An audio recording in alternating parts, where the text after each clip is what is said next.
Alrighty, random tag take bloody 3. If over time you replace parts on your car, at what point does it stop being the car you bought? It never stops being the car you bought.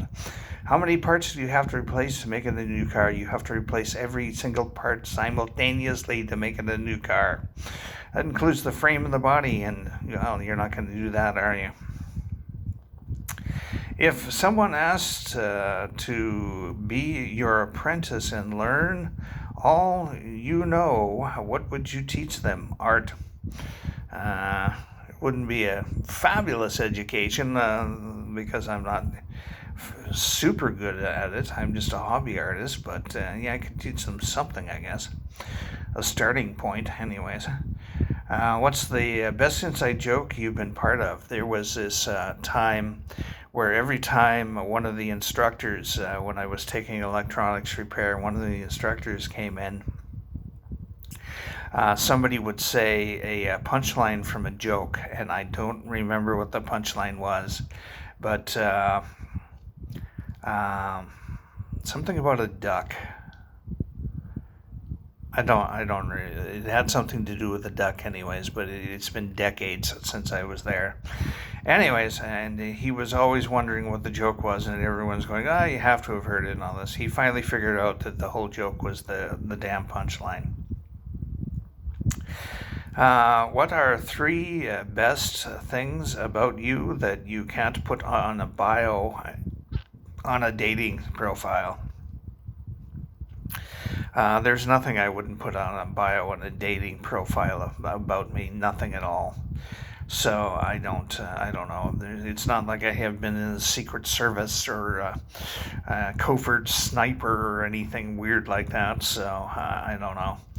And I have no special super kinky talents or anything like that. But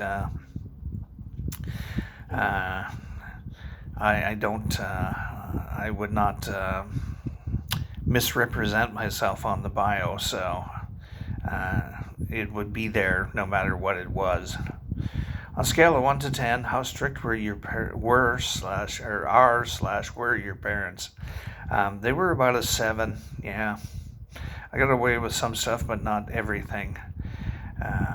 Were your parents more or less strict on you than they were with your siblings? My brother got away with everything.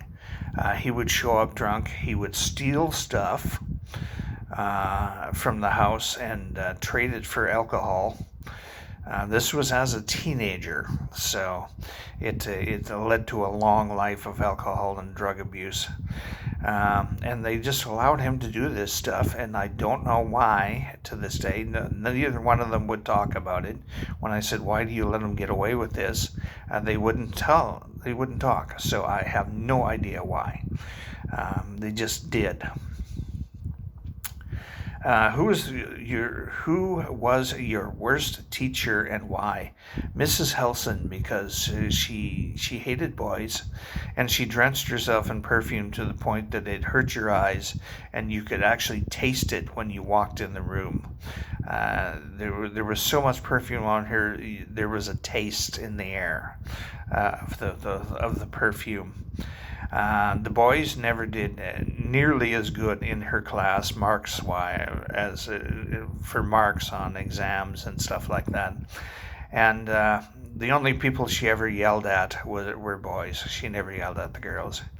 Yeah, she was a complete and total dick, basically. Who was your favorite teacher and why? That would be Miss Kurek, and she got me into poetry at a very young age, and she got me into writing my own stories and stuff like that. Back in the days where my brain worked and I could write my own stories. Yeah. In fact, I was featured in some class, some school circular thing, newsletter, one time with one of my stories. Anyways, which would you pick? Being world-class athlete, a genius, or famous for doing something great? I'm going to have to go for genius. With a working brain, unlike this fogged out thing that I have now. Uh, 10.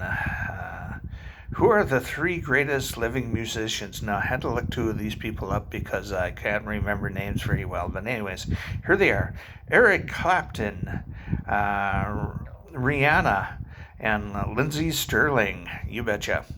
That's it. That's all. Have a good one and keep smiling.